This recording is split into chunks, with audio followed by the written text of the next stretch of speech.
오늘 특세에 나오신 여러분들 한 사람 한 사람을 주님의 이름으로 사랑하고 축복합니다. 제가 처음부터 같이 여러분들과 이 자리에서 찬양하고 또 시간을 지내면서 제가 이 설교를 해야 되는가 그런 생각이 들어요. 제가 설교를 하면 은혜의 시간에 혹시 사족을 붙이는 것은 아닐까라는 생각도 들고 이미 여러분들이 찬양과 기도 가운데 충분한 은혜 가운데 있는 줄 믿습니다. 오늘도 제가 전하는 말씀이 여러분들의 특세의 주제처럼 우리들이 새롭게 헌신과 재부흥으로 나아가는데 정말 도움이 되었으면 좋겠다, 이런 마음을 가지고 말씀을 전하려고 합니다. 제가 오늘 말씀의 제목을 신앙의 기본기를 세우라 이렇게 잡았어요. 뭐라고요? 신앙의 기본기를 세우라.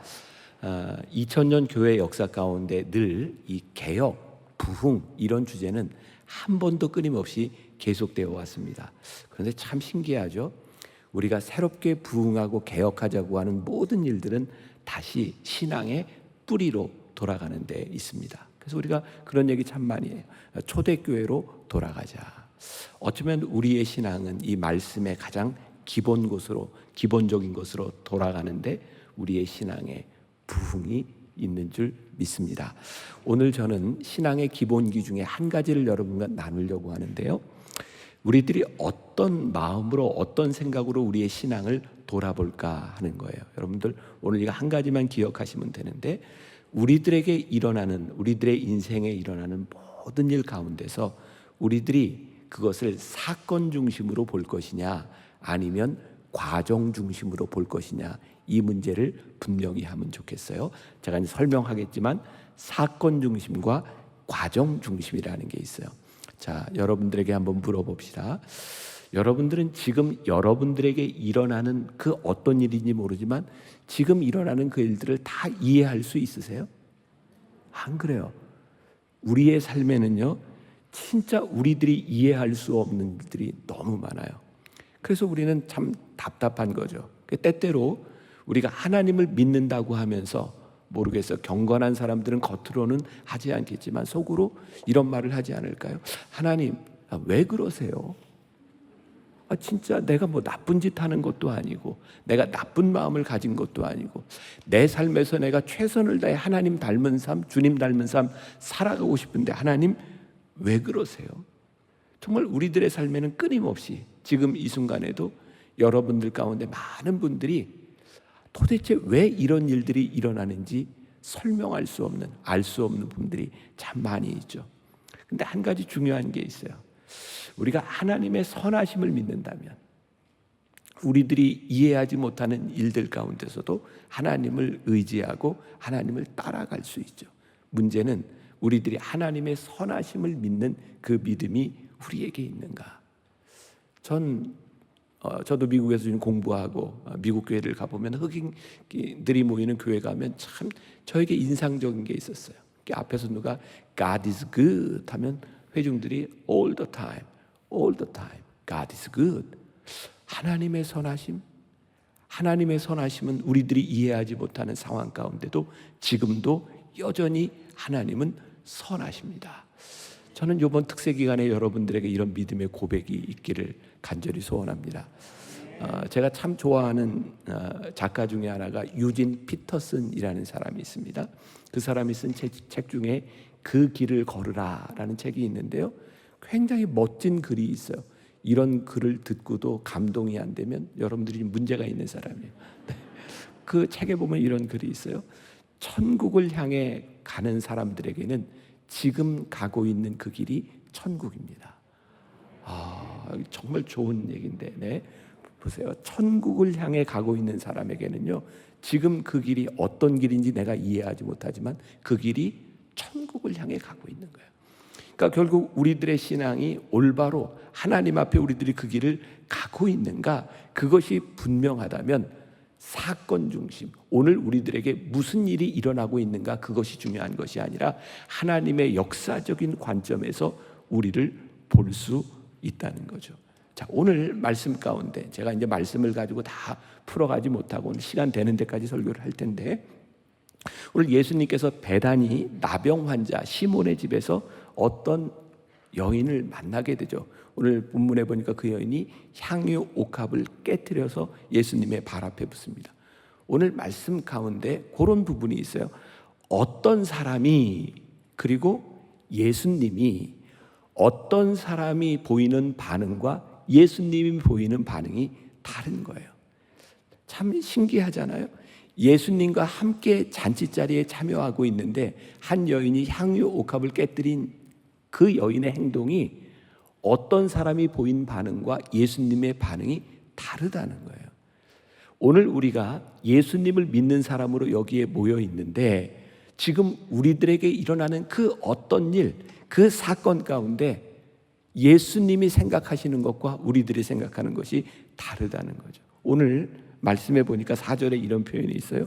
어떤 사람이 화를 내어 서로 말하되 어찌하여 이 향유를 허비하는가.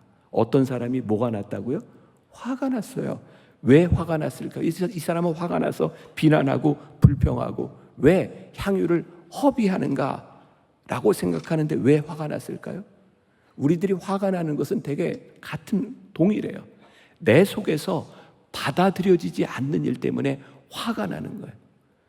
놀라운 일이잖아요. 예수님과 함께하는 잔치자리에서 예수님에게 향유 옥합을 분 여인 때문에 화가 나는 거예요. 왜? 내가 그거 받아들여지지 않는 거예요. 우리의 신앙의 가장 큰 장애 요소일 수도 있고 우리들이 극복해야 될 것이 있어요. 그게 뭐냐면 내가 가지고 있는 내 신념의 문제죠.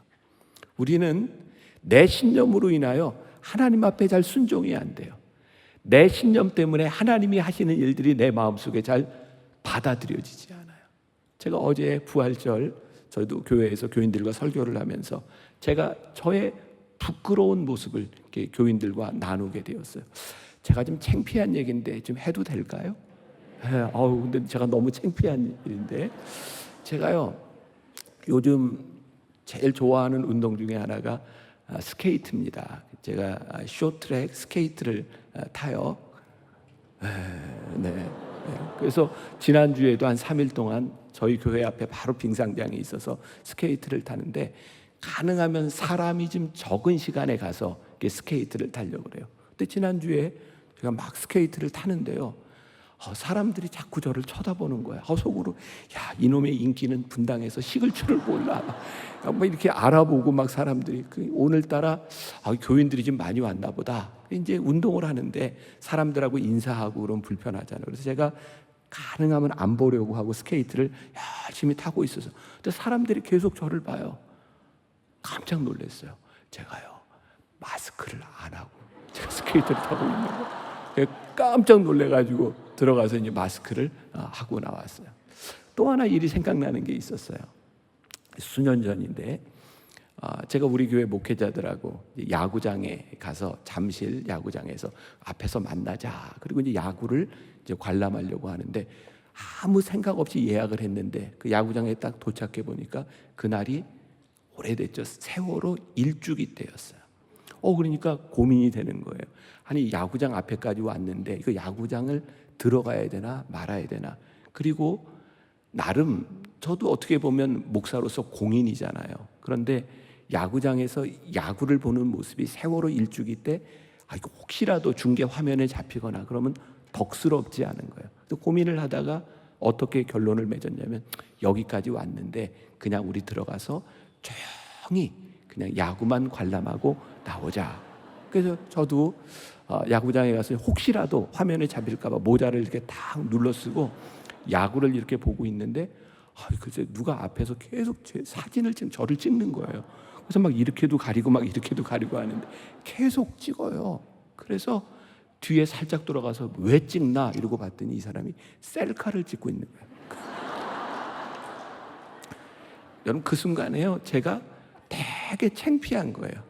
저 사람이 나를 찍고 있다고 생각했는데 제가 스케이트를 탈 때 나를 알아보고 있다고 생각했는데 굉장히 부끄럽고 창피하더라고요. 근데 여러분들 이런 일들이 우리들의 삶에서 비일비재하게 일어나는 일들이에요. 나중심적인, 이기적인, 개인적인 우리의 삶이 나 중심으로 돌아갈 때 이 일들이 우리들에게 객관적인 사실이나 하나님의 역사나 우리들이 보아야 될 것을 보게 하지 못하고 내 생각과 나 중심적인 것 때문에 우리들의 삶에 참 얼굴 두기 힘든 일들도 참 많이 있는 것 같아요.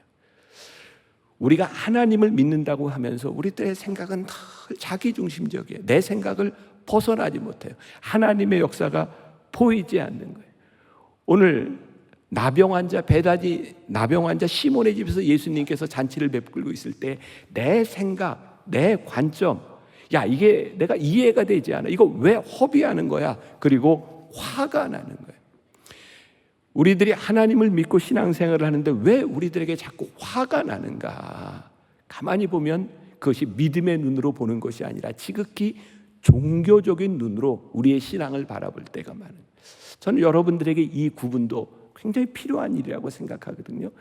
종교적인 것과 믿음을 가진 신앙적인 것은 다른 것 같아요. 여러분 성경에 보니까 예수님과 끊임없는 갈등의 대척점에 섰던 사람들이 누구냐면 종교인들이었어요. 그들은 신앙의 눈으로 보려고 하는 것이 아니라 종교적인 눈으로, 종교적인 관습으로 보니까 이해할 수 없는 일들이 참 많은 거예요. 종교적인 눈으로 보면 저 향유 옥합을 가지고 가난한 사람을 돕는 것이 옳은 일이에요. 종교적으로 볼 때 우리들이 어떤 신앙생활을 하는가, 우리들에게 나타나는 표면적인 것들이 굉장히 중요한 거예요. 근데 오늘 예수님과 이 종교인들 사이의 관점의 차이는 뭘까요?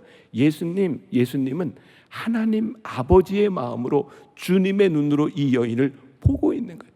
왜 이 향유옥합을 허비하는가, 왜 깨뜨린가, 이 사실에 주목한 것이 아니라 우리 주님은 이 여인이 주님께 대한 어떤 사랑을 가지고 어떤 마음으로 이 행동을 하고 있는가를 보고 계신 거예요. 그리고 그 여인이 그 마음속에 주님을 바라보는 그 어떤 마음으로 하는 행동을 보니 이 여인이 그냥 깨서 허비하는 것이 아니라, 여러분 어려운 사람을 돕지 않아도 된다 이런 차원의 문제가 아니라 이 여인이 하고 있는 이 일이 얼마나 귀한지를 우리 주님이 보고 계신 거예요. 저는 우리 신앙인들에게 요즘 참 중요한 일이 있다고 생각해요. 우리의 신앙이 언제부턴가 종교적이 되면요, 우리는 우리의 신앙의 선을 딱 그어놔요. 요거 지켜야 돼.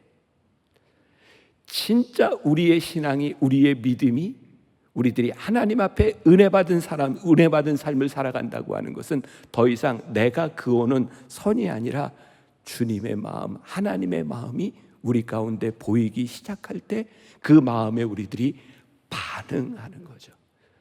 저는 요즘 그런 설교를 제일 많이 합니다. 하나님, 우리가 가지고 있는 우리의 신앙의 기준이 아니라 하나님의 마음이 우리 가운데 보이게 하여 주옵소서. 언제부터인가 우리들이 딱딱하게 굳어져서 예수님께서 사두개인들과 바리새인들을 향해서 이 회칠한 무덤과 같은 자들아, 독사의 자식들아 말씀하셨던 그 질책이 우리를 향하고 있는 것은 아닌가.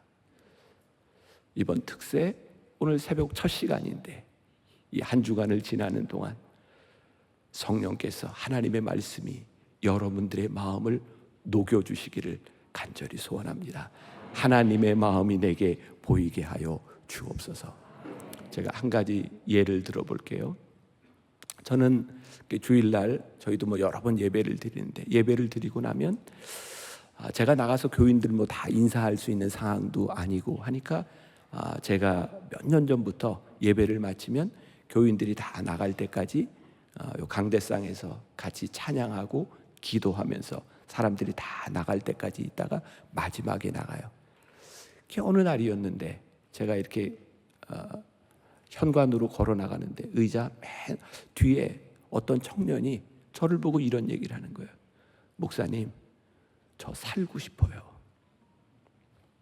어떤 내용인지도 모르고 제가 처음 보는 청년이었어요. 그냥 제가 안고 기도했어요. 하나님, 살려주세요. 많은 고민을 가지고 찾아온 거죠. 그리고 저는 또 이제 사무실을 올라갔고 다음 예배를 인도하기 위해서 엘리베이터를 타고 내려오는데 그 청년이 엘리베이터 안에 있어요. 여러 사람이 엘리베이터 같이 타고 있었는데 이 청년이 이렇게 입을 가리고 있어요. 가만히 보니까 술 냄새가 나는 거예요. 제가 그 청년한테 그랬어요. 손 내려, 괜찮아. 근데 이 청년이 저에게 이렇게 묻는 거예요. 목사님, 술 먹고 교회 와도 되나요? 여러분들에게 물어봅시다. 술 먹고 교회 와도 돼요? 그때 제가 그 청년에게 뭐라고 얘기했냐면, 괜찮아. 술 먹고 와도 괜찮아. 우리들이 가지고 있는 우리의 선, 우리의 종교적 기준에 의하면 술을 먹고 교회 오는 건 안 돼요. 어떻게 술 먹고 예배를 드릴 수 있어요? 그런데 그 청년이 어떤 상황이었는지 모르지만, 그 청년이 누구였는지 모르지만, 저 살고 싶어요 하는 그 마음을 가진 그 청년이 술을 먹고 교회에 왔을 때 우리 하나님 아버지는 어떤 마음으로 그 청년을 대하실까? 우리 주님 같으면 괜찮아, 그리고 안아주셨을 것 같아요. 우리들이 종교적인 눈으로 보는가, 하나님 아버지의 마음으로 보는가라고 하는 것은 우리의 행동을 완전히 다르게 만드는 것이죠. 언제부터인가 우리들에게 하나님의 마음이 보이지 아니하고 내가 종교적인 내 선을 가지고 내 판단과 내 이념, 내가 가지고 있는 가치관을 가지고 살아간다면 언제부터인가 우리들에게 하나님의 모습이 보이지 않는 거예요. 예수님은 이 향유 옥합을 깨뜨린 여인이 어떤 마음으로, 왜 지금 이 향유 옥합을 깨뜨리고 있는지 그 여인의 마음을 보기를 원하셨던 거죠. 가만히 생각해 보세요. 오늘 우리들에게 어떤 일이 일어나고 있는가, 그것이 내 기준이 아니라 하나님의 마음으로 우리들이 보기 시작한다면 우리들의 삶에 달라질 수 있는 새로운 일들이 얼마나 많이 있을까요? 저는 우리의 신앙의 지경, 우리의 신앙이 넓어지는 그 핵심이에요. 우리들이 하나님 아버지의 마음과 눈으로 우리들에게 일어나는 이 사건들을 볼 수 있느냐. 자, 오늘 본문 말씀 6절에 보니까 예수님께서 이렇게 말씀하세요. 가만두어라. 너희가 어찌하여 그를 괴롭게 하느냐. 그가 내게 좋은 일을 하였도다. 이 여인이 하는 일에 대하여 어떤 사람들은 화가 났는데 예수님이 지금 뭐라고 하세요? 가만두어라. 그 여인이 나에게 좋은 일을 하였도다. 우리들에게 하나님 아버지의 눈이, 하나님 아버지의 마음이 보이기 시작한다면, 지금 우리들에게 일어나는 일 가운데 어떤 사건, 그것이 우리를 일희일비하게 만드는 것이 아니라 우리를 구원하시는 구원의 십자가 과정 가운데서 오늘 우리들에게 일어나는 일을 볼 수 있다면 우리는 훨씬 더 다른 반응을 보일 수 있지 않을까. 저는 개인적으로 이 징검다리라는 말을 참 좋아합니다. 징검다리 건너보셨어요? 네, 돌이 있어요. 하나하나 밟고 지나. 생각해보면 이 돌 하나 아무것도 아닌 것 같은데요, 이 돌 하나 빠지면 건너갈 수 없는 게 징검다리예요. 우리들의 인생에 참 하찮은 것 같은데 하나님의 계획 속에 우리의 인생을 놓으셨어. 나라고 하는 인생이 참 별 볼 일 없는 것 같은데 하나님의 거대한 역사 가운데 하나님이 나를 놓으셨어. 징검다리, 그 돌 하나 아무것도 아닌 것 같은데 하나님의 역사 속에 놓여진 내 인생을 보기 시작할 때 내 인생이 놀라운 의미를 가지기 시작해요. 자, 여러분들의 삶에 고백할 수 있는 일이 참 많아질 것 같아요. 제가 지금 목회하고 있는 만나교회, 벌써 40년 전이죠. 만나교회가 처음 사실은 이 강남에서 개척교회로 시작했어요. 돌아가신 저희 아버님 개척교회로 시작하신 교회예요. 고등학교 시절에 이 만나교회 처음 이 강남 땅에서 개척 예배를 드릴 때 저희 아버님이 저희 사남매, 저희 형, 누나, 제 여동생 불러놓고 아버지가 꼭 한번 개척을 하고 싶은데 우리 다 같이 기도해보자. 그리고 성전에서 온 식구가 철야 기도를 했어요.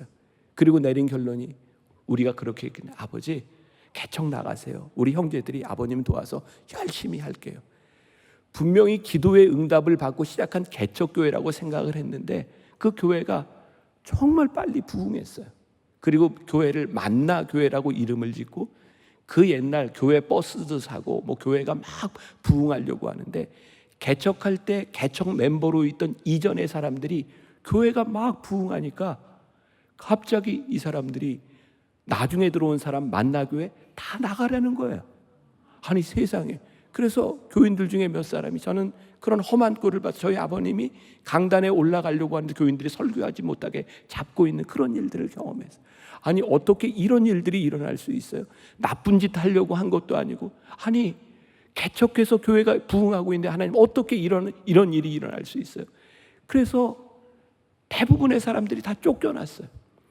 그래서 만나교회가 시작한 게 잠실 벌판의 천막교회로 시작한 게 만나교회였어요. 역사가 40년이 흘러서 창립 기념일 때마다 저는 그 이야기를 나와요. 그 순간 우리들이 쫓겨날 때 이 상황을 우리들이 뭘로 설명할 수 있겠습니까? 이 억울함을 우리들이 어떻게 표현할 수 있겠습니까? 이 교회의 문제뿐만 아니라 여러분들의 삶에 지금 이 순간이 너무 억울하고 하나님 살아계시다면 이러실 수 없는 것 아닙니까? 우리들이 항변할 수 있는 일들이 얼마나 많이 있어요. 그런데요, 시간이 흘러놓고 보니까 그런 고백이 있는 거예요. 그때 우리가 거기서 쫓겨나지 않았더라면 지금 우리의 신앙 공동체는 존재하지 않았을 거예요. 지금 여러분들이 겪고 있는 그 어려움과 고난의 시간들이 조금 시간을 지나놓고 보면 하나님께서 그때 그렇게 우리를 몰아가시지 않았다면 지금 나는 존재하지 않았을 거예요. 지금 우리들에게 일어나고 있는 그 일이 무엇인가 보다 더 중요한 것이 하나님이 우리를 어떻게 인도해 가고 계시는가. 그게 우리들 눈에 들어오기 시작할 때에 우리가 진정한 믿음의 삶을 살게 되는 거예요. 자, 오늘 본문 말씀 6절과 7절을 제가 다시 읽어드려요. 예수께서 이르시되 가만두어라. 너희가 어찌하여 그를 괴롭게 하느냐. 그는 내게 좋은 일을 하였느니라. 가난한 자들은 항상 너희와 함께 있으니 아무 때라도 원하는 대로 도울 수 있거니와 나는 너희와 항상 함께 있지 아니하니라. 예수님은 지금 뭘 보고 계세요? 지금 이것이 선인가 악인가에 대한 문제, 공의에 대한 문제를 넘어서 하나님이 이루시는 놀라운 십자가의 길을 이 여인이 예비하고 있는 것을 주님이 보게 하신 거예요. 여기는 되게 이제 조금 어리고 젊은 사람들이 올라와 있네요.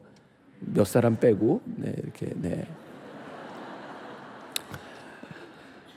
우리 젊은이들, 아이들 제일 힘들어하는 것 중에 하나가 굉장히 신앙생활을 잘하는 것처럼 보이는 어른들의 모습 때문에 실망할 때가 많이 있어요. 어리고 젊은 사람들의 눈에 저분이 어쩌면 저렇게 위선적인가, 어쩌면 저렇게 독선적인가 라는 생각이 들 때가 많이 있어요. 여러분, 위선은 뭔지 아세요? 우리들이 신앙생활을 하는데 하나님 앞에서 우리들이 신앙생활을 올바로 해야 되는데 사람들 앞에서 내 신앙의 모습을 유지하려고 하죠. 그게 어떤 사람이었어요? 사두개인, 바리새인, 제사장들. 사람 앞에서 내 신앙을 보이려고 하는 것, 그것을 위선이라 그러죠. 위선. 독선은 뭔지 아세요? 하나님 앞에서 나는 신앙생활을 잘 하면 돼. 그래서 다른 사람 신경을 안 써요. 다른 사람이 상처를 받든 어쨌든 나는 이거 지키면 돼. 독선이에요. 우리들이 하나님 앞에서 신앙생활을 하는데 하나님 앞에서 하나님의 마음이 우리 가운데 없으면 우리의 신앙이 위선이 되든 독선이 되든 얼마나 이 일들이 무서운지 몰라요. 저는 우리 사랑의 교회, 우리 젊은이들 많은 교회죠. 앞으로 다음 세대에 이 교회를 찾아오고 여기에서 신앙 교육을 받아야 될 우리 세대들이 위선과 독선이 아니라 하나님 마음에 합한 신앙이들로 우리들이 자라나야 될 텐데 우리들이 하나님의 마음을 우리들이 알고 신앙생활을 하고 있는가? 저는 우리들이 하나님 앞에서 버려야 될 것도 참 많이 있다고 생각해요. 우리가 하나님을 진정으로 믿으며 하나님의 마음이 우리 가운데 들어올 때 우리들이 우리의 생각을 포기해야 될 것도 참 많다고 생각해요. 다시 처음으로 돌아가면 우리를 화나게 하는 일이 뭐냐면 내 기준에서 보니까 화가 나는 거예요. 제가 재밌는 예를 하나 들어드릴까요? 몇 사람밖에 원하시질 않네요. 네. 제가 미국에서 공부를 하고 들어와서 처음 사역을 한 게 만나교회에서 청년 사역을 했어요. 그때 정말 청년 사역을 할 때 정말 가슴이 뛰고 그리고 제가 청년 사역을 하면서 이게 어떻게 청년들하고 잘 할 수 있을까? 뭐 누구나 청년 사역자들이면 그런 고민을 하게. 제가 만나교회에 들어와서 청년 사역을 할 때도 보편적인 일반 교회, 그게 벌써 한 25년 전이에요. 되게 일반적으로 교회 청년들이 그 당시에 보면 이게 교사를 하고 뭐 찬양대를 하고 그리고 이제 점심을 먹고 제가 있던 교회는 그리고 난 다음에 청년 예배를 드렸어요. 그러니까 제가 처음 청년 예배를 드리려고 이렇게 인도하러 들어갔는데 이게 예배를 인도할 분위기가 아니에요. 교사하고 찬양대하고 밥 먹고 왔으니까 아이들이 다 녹초가 돼가지고 졸아요. 이건 뭐 어떻게 설교를 할 수 있는 예배를 드릴 수 있는 분위기가 아니었어요. 뭐 지금은 다 그런 예배들이 보편적으로 되었지만 25년 전에 한국 교회는 주일날 이게 가운을 입느냐 마느냐, 그 예배 시간에 드럼을 치느냐 마느냐 그런 것 가지고도 논쟁이 많이 있던 시절이었어요. 예배 시간에 청년들을 깨워야 되겠다고 생각했어요. 이 아이들이 깨어나야 은혜를 받을 수 있다고 생각했어요. 그래서 그 당시에 예배 형식도 확 바꾸고 찬양대를 세우고 성가대 입는 우리 성가대원들 가운도 다 벗기고 그냥 이렇게 예배를 이렇게 찬양으로 이렇게 시작을 해보자. 그래서 청년 예배를 그렇게 시작을 했어요. 그러다 보니까 청년들이 모이기 시작했고 이게 청년 음악 밴드 이런 것들이 이제 앞에서까지 찬양을 하는데 어느 날 예배를 마치고 나가는데 한 젊은 집사님이 저에게 이렇게 얘기를 하더라고요. 그날 찬양대 섰던 싱어로 섰던 여자 청년 중에 하나, 이게 25년 전 얘기, 지금 얘기로 들으시면 안 돼요. 한 여자 청년이 머리에 노란 물을 들이고 찬양을 한 거예요. 그랬더니 그 성도가 저한테 목사님 어떻게 찬양하는 아이가 저렇게 노란 물 들이고 찬양할 수 있습니까? 제가 그분에게 이렇게 얘기했어요. 집사님 저에게 꿈이 있는데요. 다음 주에 빨간 물 들이네 하나 더 줬으면 좋겠어요. 제가 왜 그렇게 얘기했는가? 저에게는요 노란 물을 들이고 빨간 물을 들이고 그게 중요한 게 아니라 저 아이가 지금 이 시간에 찬양하고 예배를 드리는 게 너무 귀하게 느껴지는 거예요. 아이들이 뭐 귀걸이를 했던 뭐 코에 뭐 뚫든 뭐 청바지를 입고 찢어진 걸 입든 그 아이가 지금 이 시간에 다른 데 있지 않고 하나님을 예배하는 자리에 있는 것이 너무 귀하게 보이는 거예요. 그런데 문제는 어른의 눈에 저 아이가 노란물 들인 게 마음에 들지 않는 거예요. 제가 어른 예배 설교하면서 그때 그런 얘기를 했어요. 여기 있는 어른들 참 못된 거 아시죠? 애들한테 야 너희들 왜 노란물 들이고 빨간물 들여? 하나님이 주신 대로 그거 못 사니? 그러면서 자기들은 왜 흰머리 까맣게 염색해요? 아니 세상에 흰머리는 까맣게 염색하면 되고 검은 머리를 노랗게 염색하면 안 된다는 기준이 어디에 있는 거예요? 가만히 생각해 보세요. 우리를 화나게 하는 일들이 하나님의 기준인가 내 기준인가? 이 교회 안에서 일어나고 있는 많은 일들 가운데 하나님의 은혜를 가로막는 것이 하나님 마음 때문에 그러는가 아니면 내 기준과 내 생각 때문에 그런 일들이 일어나고 있는가? 지금 오늘 본문에 일어나고 있는 이 일들이 2000년 전 베다니 그 시몬의 집에서 일어났던 그 일이 그것만이 아니라 오늘 우리들의 삶에서도 동일하게 일어나는 일이라. 하나님, 우리의 마음이 하나님의 마음을 알게 하여 주옵시고 지금 우리들에게 일어난 그 어떤 사건들, 어떤 일들, 우리들을 화나게 하는 그 일들 가운데서 하나님의 마음이 우리 가운데 들어오게 하여 주옵소서. 여러분, 참 흥미로운 것 중에 하나는 우리들이 주님의 종입니다, 주님을 따라가는 사람입니다 라고 이야기를 하는데 우리는 주님보다 더 확실한 계획을 내가 가지고 있어. 그러니까 때로 예수님이 깜짝깜짝 놀라. 야, 참 우리가 우리 계획을 너무 확실하게 갖고 있으면 우리의 삶의 주인이신 주님이 놀랄 수밖에 없는. 여러분, 우리들의 삶에 우리들이 불성실하라고 하는 이야기가 아니라 우리들이 성실하게 하나님 앞에 쓰임 받는다는 일은 내 계획 속에 나를 가두는 것이 아니라 내 삶의 성실함이 주님 손에 있습니다를 고백하는 것이 아니겠습니까? 주인이 너무 분명하게 자기 일을 하면 주인이 할 일이 없는 거예요. 우리들의 삶의 주권을, 우리들의 삶의 주권이 주님께 있음을 인정하기 시작할 때 주님께서 우리를 통해 일하시고 역사할 수 있는 것이 아닐까요? 종종 우리는 그런 표현에서 하나님, 제가 어떻게 해야 될지를 모르겠습니다. 그런 표현, 주님 내가 길을 잃었습니다. 근데 예수님이 우리들에게 이렇게 말씀하실 것 같아요. 아니, 나는 네가 어디 있는지 알아. 네가 길을 잃었다고 생각하지만 나는 내가 어디 있는지 알아. 주님께서 우리들의 삶의 계획을 놓지 아니하시는데 우리는 지레 우리들이 할 수 없다고 생각할 때가 참 많이 있죠. 수능 때가 되면 아마 거의 모든 교회들이 수능 기도회를 하죠. 저는 저희 이제 아들과 딸이 같은 해 수능을 봤어요. 저희 딸이 좀 많이 아팠고 장애가 있어서 아들하고 이제 같은 해 수능을 보게 되었는데요. 참 이 목사가요 수능 기도에 인도하는데 우리 애들 시험 볼 때하고 우리 애들 시험 안 볼 때하고 마음이 좀 다르더라고요. 그날은 이렇게 좀 간절하게 이렇게 이제 예배도 인도하고 말씀도 전하는데 보니까 모든 엄마들이 다 그렇게 동일하게 간절하게 기도해요. 공부 잘하는 자식을 둔 엄마는요 그런 기도하죠. 하나님, 우리 애가 이 수능 시간에 실수하지 않게 해주세요. 공부 못하는 아이를 둔 부모는 주님, 우리 아이 시험 볼 때 실력대로 보지 않게 해주세요. 그런 기도해요. 보니까 간절함은 다 똑같아요.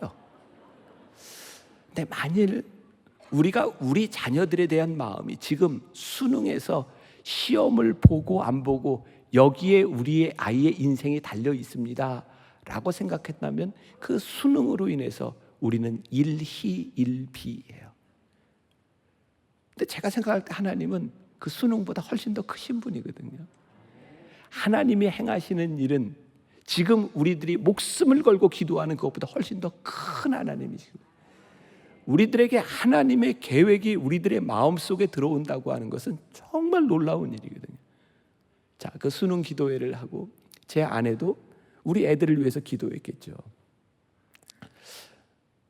제 아내가 기도하는데 환상을 봤습니다.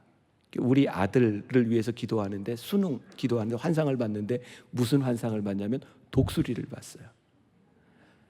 어느 학교 가겠다? 뭐 대개 독수리 뭐 이런 거 있잖아요. 근데 우리 아들이요, 그 당시에 이제 분당에서 문과에서 전교 1등하고 뭐 이랬으니까 뭐 그 환상해 보이는 학교, 그거 충분히 갈 수 있는 학교였어요. 근데 수능 보는데 이놈이 정시로 가는데 이게 보니까 수능은 한 문제만 틀려도 이 등급이 이렇게 갈려가지고, 아니 분명히 우리 집 사람이 독수리를 봤는데 독수리에 떨어진 거예요. 아니, 이게 어떻게 이게 하나님 환상 보여주셨는데. 그래서 우리 아이가 지금은 이제 목사가 됐어요. 떨어지고 나서요, 제가 그냥 그렇게 얘기를 했어요. 야, 아들아, 또 대학 떨어졌는데 재수하는 것도 좋은데 아빠가 이렇게 목회를 하면서 이렇게 영어를 조금 잘했으면 좋겠다 생각할 때가 많았는데 너 미국으로 가면 어떻겠니? 그래서 그냥 바로 SAT 보고 토플 시험 봤는데 점수가 좀 잘 나왔어요. 그래서 4년 장학금을 받고 이제 시카고로 갔는데 거기서 1년을 공부하는 동안 자기가 원하는 좀 좋은 학교를 가고 싶었어요. 다시 시험을 보고 이제 어플라이를 해서 갔어요. 제가 우리 아들 졸업식 때요, 처음으로 이제 아이 학교에 가봤어요. 우리 집사람하고 저 깜짝 놀랐어요. 그 미국 학교의 문장이 독수리예요. 우리 집사람이 봤던 독수리가 한국 독수리가 아니라 미국 독수리를 봤어요. 누군가는 이게 우연이라고 생각할지 모르지만 하나님께서 우리를 이끌어 가시는 그 일들에 우리들의 판단을 가지고 생각할 때가 참 많이 있다는 거예요. 그때 제 아내하고 저는 이렇게 쫙 전율 같은 게, 우리가 몰랐구나. 우리의 인생에는요, 우리가 이해하지 못하는, 우리가 모르는 일들이 참 많습니다. 근데 우리는 어떤 고백을 해요? 그 일 가운데 하나님의 인도하심이 있습니다. 하나님의 선하심이 있습니다. 제가 굉장히 좋아하는, 개인적으로 제일 좋아하는 말씀 가운데 하나가 롬8 28이에요. 아세요? 롬8 28, 로마서 8장 28절. 우리가 알거니와 하나님을 사랑하는 자, 곧 그의 뜻대로 부르심을 입은 자들에게는 모든 것이 합력하여 선을 이루느니라. 보세요. 모든 사람들이 이 여인이 하고 있는 이 일을 낭비라고 생각할 때 주님은 아니다 라고 말씀하세요. 지금 여러분들의 삶에 일어나고 있는 그 어떤 사건 가운데 하나님 왜 그러세요? 라고 우리들이 항변할 때 주님은 나는 이 모든 것을 합력하여 선을 이루고 있느니라 라고 말씀하세요. 하나님은 여러분들의 삶에 실수가 없으신 하나님이에요. 여러분들의 인생에 하나님의 뜻이 있음을 분명히 선포하고 계신 하나님이세요. 오늘 이 새벽에 특세를 함께하고 있는 여러분들의 삶 가운데 합력하여 선을 이루시는 하나님의 손길이 여러분들에게 보이기를 간절히 소원합니다.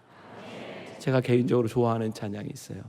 하나님 한 번도 나를 실망시킨 적 없으시고 언제나 공평과 은혜로 나를 지키셨네. 우리 한 번 더. 하나님 한 번 더. 하나님 한 번도 나를 실망시킨 적 없으시고 언제나 공평과 은혜로 나를 지키셨네. 오 신실하신 주, 오 신실하신 주, 오 신실하신 주, 내 너를 떠나지도 않으리라, 내 너를 버리지도 않으리라. 약속하셨던 주님, 그 약속을 지키사